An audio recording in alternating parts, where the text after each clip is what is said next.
Hello, my name is James, I'm the Mayor of Jamestown, and today I thought I'd do a little first impressions video on a game I've been enjoying for, past week maybe? When did it come out? That was my first save.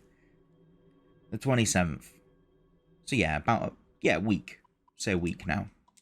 So, Soul Hackers is by one of, if not my favourite RPG developer, Atlus. You probably know them from a little known series. Let me turn that down a little bit on my end because that's quite loud. You'll probably know them from a little known series known as Persona. They also obviously do the Shin Megami Tensei series, and they've got a ton of other stuff as well.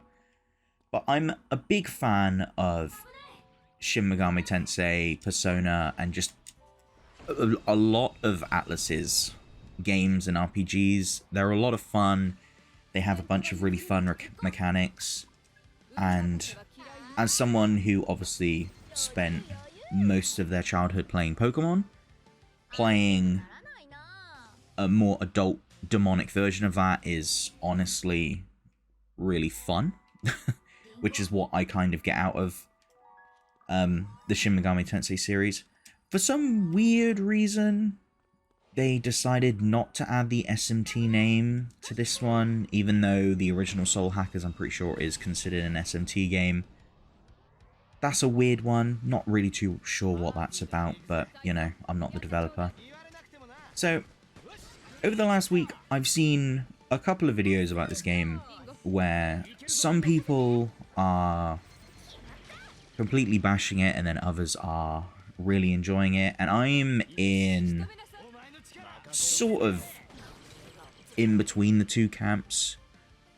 So I think a lot of people were expecting, I think, maybe a more in-depth sort of title where admittedly the gameplay does feel somewhat sort of, what's the word I'm looking for? I think dumbed down is a bit harsh. The game has been streamlined, I think, which I don't personally have anything against. I think people were sort of expecting... what was it? I think after SMT5, I think people were expecting some more of something like SMT5, even though, I hate to say this, I didn't really care for SMT5. I beat the game. I don't know, there was something about it. I enjoyed it at the beginning, and then it just kind of weared on me. I think it was because of the performance issues. The game just ran really poorly on the Switch, and it was not really the best platform for it to be on. But considering how Atlus is bringing pretty much everything to PC now, maybe that might get fixed in a couple of years, who knows. But yeah, I was a massive fan of SMT5 in general, so I'm kind of enjoying the sort of change of pace we get from Soul Hackers. So Soul Hackers has a very similar sort of gameplay style to Persona and SMT, I suppose, while being very similar. So if you've played Persona, especially Persona 5, pretty much you'll understand this loadout pretty much to a T. So you've got guard, items, skills, assists, with obviously no Persona option, and then commander skills, which are their own little thing. So assist basically just allows you to automatically pick something that the opponent is weak to. So instead of having to choose, I can just press this and the game will be like, this is a pretty decent option, just use this. So it really speeds things up. So I do really like the sort of face options for combat, because it does make things a little bit faster, which honestly the game definitely can do with. Obviously the game isn't quite as styled as Persona, because, you know, Persona games are worked on for basically forever and are the most polished things in existence. I know not everyone's a fan of Persona. Safe to say, I am. Very big fan. Although I'm one of those crazy people that think Persona 3 is the best one, but that's probably just because that's where I started off. Sure, join. But yeah, Soul Hackers, some people are complaining that it's too streamlined and it is trying too much to be Persona, but a lighter version, which I get their complaints, because the game doesn't have... It has a different combat system to what we're used to of SMT. So instead of the press turn system, we have the, I believe it's called the Sabbath system, where as long as you hit a demon's weakness, you get a little stack in the top right corner. And when that stack ends, I'll just guard so I don't accidentally kill anything. And when that stack ends, you perform a Sabbath. Which basically is just AoE to the whole bunch of demons you're against, essentially. It's a very simple mechanic. It is fun. It is satisfying. It does kind of take away from hitting an enemy's weakness, I feel, to a degree. But it also means that when they hit your weakness, it's not really a big deal. Because in SMT, whenever an enemy hits my weakness, I can feel myself like being terrified. Because with the press turn system, if they hit your weakness and they keep hitting your weakness, they can basically just keep on beating the crap out of you, essentially. And that's not really what you want. But with Soul Hackers, because the press turn system isn't here, it feels like weaknesses aren't as heavy hitting, at least for the enemy side of things. So by hitting a weakness, I don't gain more turns, but then again, neither does the enemy. So it's more streamlined, and personally, I'm enjoying it. Don't get me wrong, I do like the press turn system. The press turn system is very well designed. It is very, very interesting take on the RPG formula. But for the most part, I can see why people aren't a big fan of this change, just because of how simplified it is. But again, I'm enjoying it.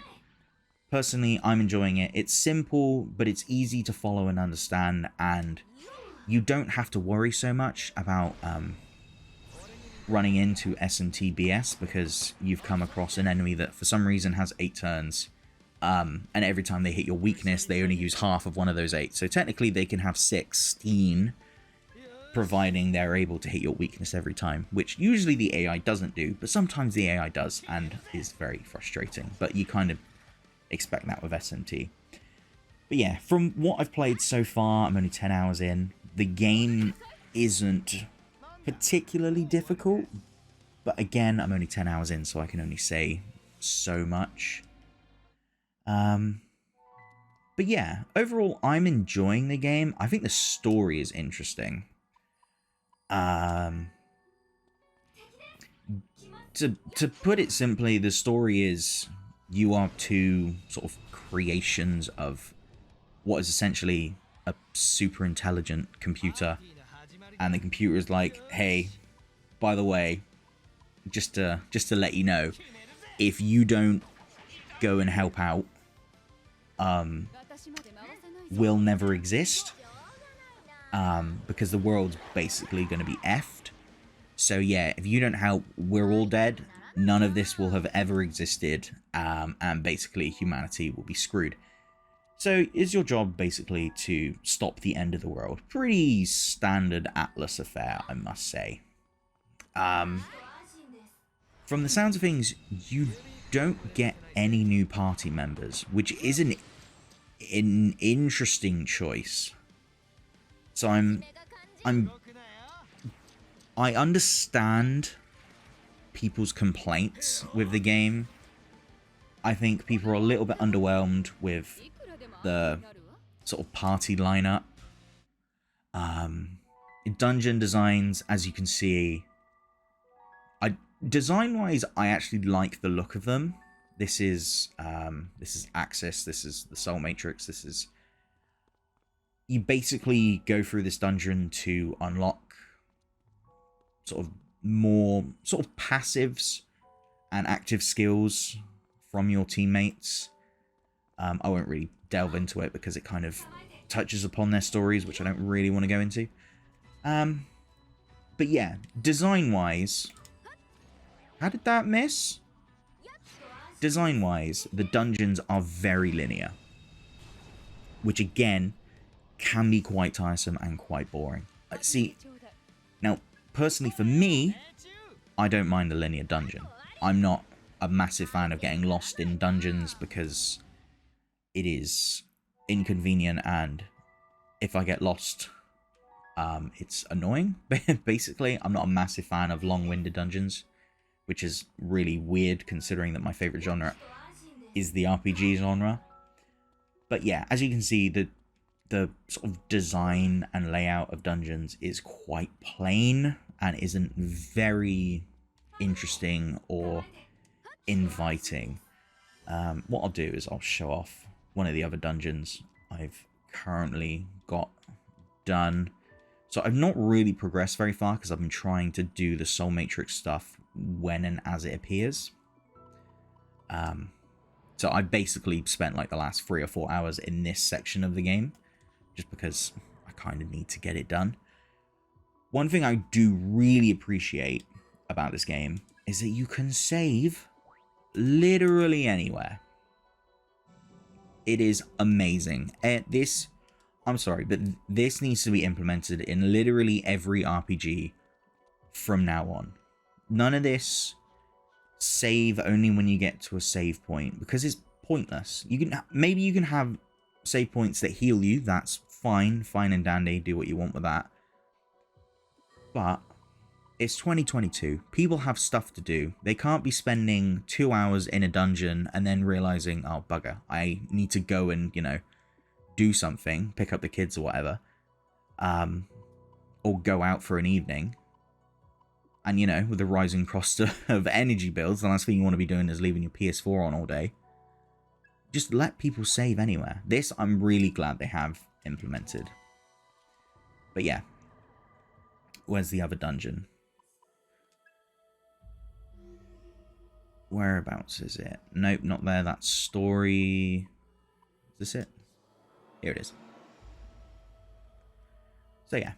The game doesn't really do anything outside of what you really expect from the sort of typical Shin Megami Tensei Atlus titles, which is probably why I'm enjoying it, is because I really enjoy the formula. But yeah, as you can see, dungeon design, like it looks nice from the outside, but in terms of the actual layout itself, it's really quite bland. It's not very interesting, which again, I can see why people have such a contention with, for the most part. But yeah, you spend your time doing dungeons, progressing through the story. You get requests from people. The Axis side of things has its own quests. The main characters have their own sort of thing going on. Each character has a very well-defined personality, which I must admit I am quite pleased with. Each character has a very specific personality trait that they will sort of follow on. So Melody is basically an angry hothead pretty much the entire time. You got Saizo, who is so carefree, I'm surprised he's still alive. And then Arrow, who's pretty much just your typical male protagonist. The world itself, I really like. It's like a neo-noir sort of futuristic setting. So you've got advertising everywhere. The world itself is really like well designed, and I think the story is pretty interesting.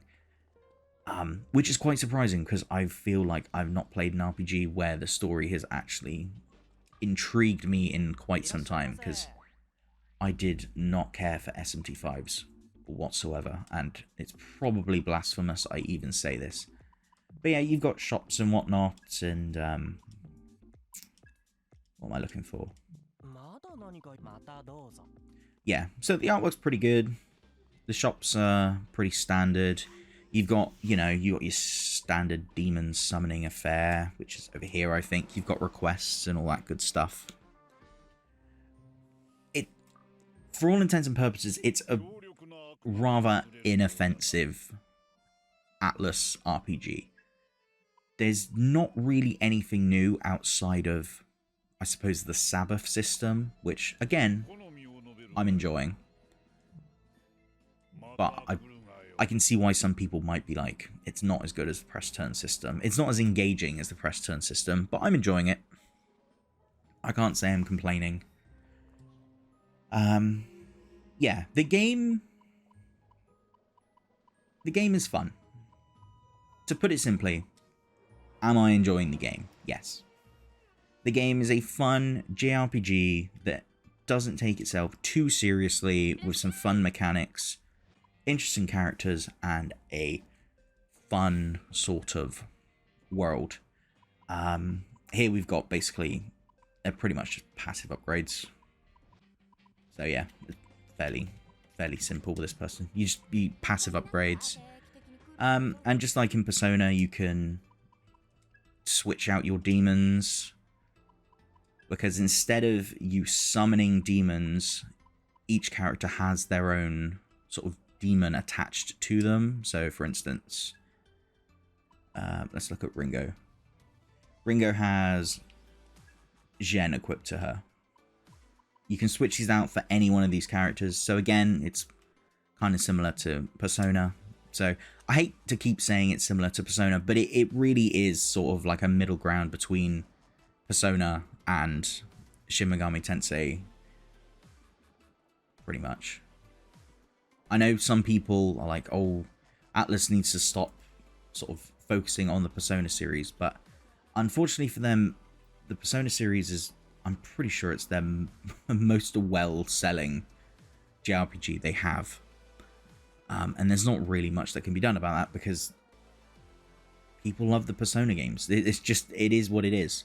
So the fact that this game sort of tries to have some of the elements from it is not surprising. One thing I will say about the game, other than the dungeon design being fairly lacking, is that frame rate, I'm pretty sure it's just locked to 30, which is unfortunate, because it would be much nicer to be playing at 60, but again, it's a turn-based JRPG, so it's not a massive deal for the most part.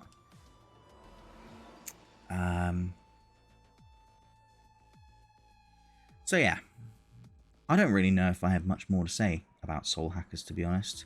For some reason, this area runs horrifically.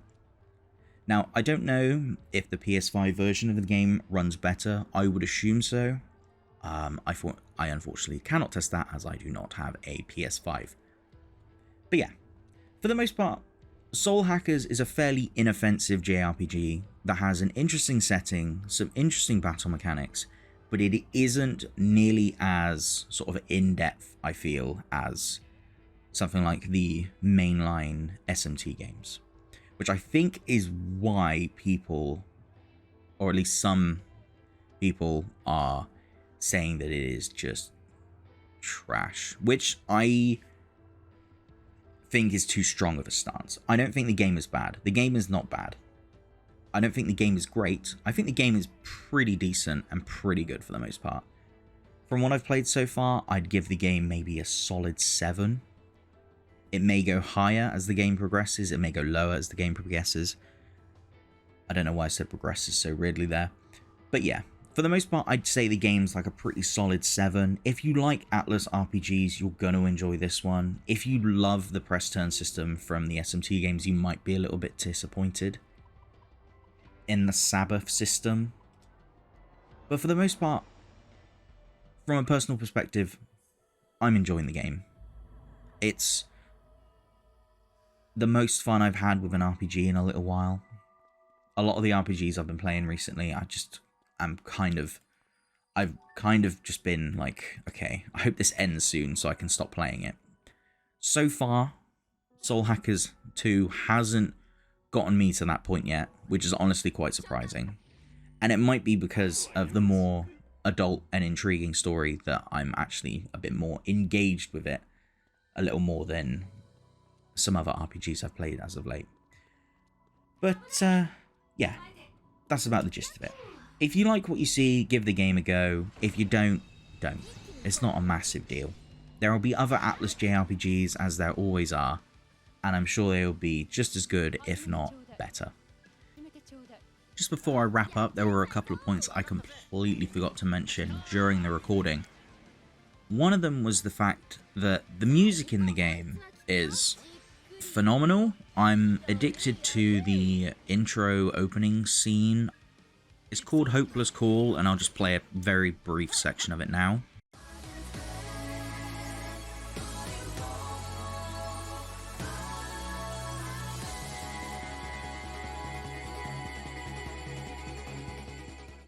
As far as themes go, I'm a big fan of Hopeless Call. I actually listen to it while I'm doing other stuff at the minute, and yeah, it's probably going to be the case for the next few weeks. Unfortunately, the thing I failed to mention was the game's Day 1 DLC, which, as we all know, was pretty scummy to say the least.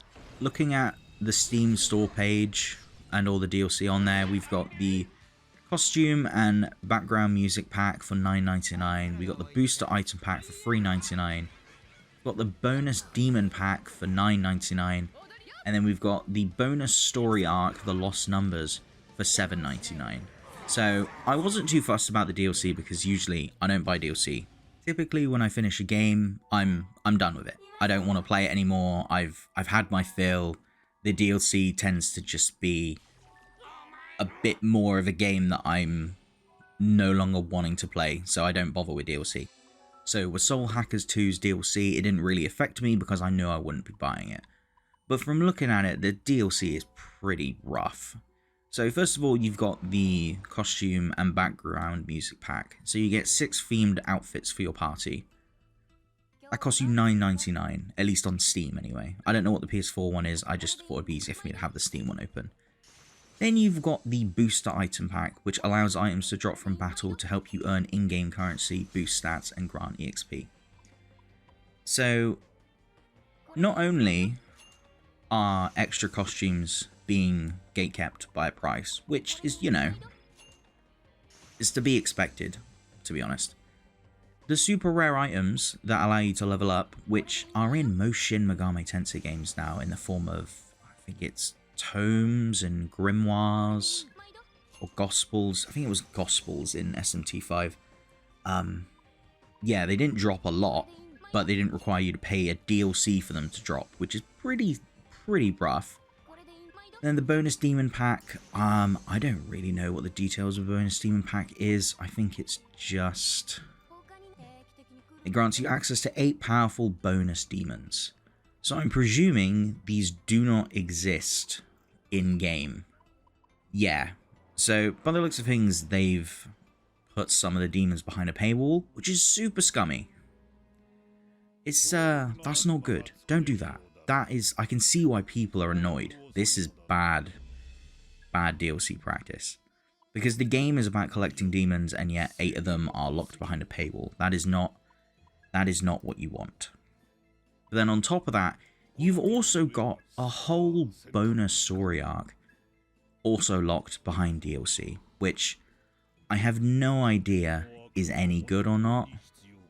Although admittedly, it does come with the Persona 5 Phantom Thieves outfit. That's kind of cool, I guess.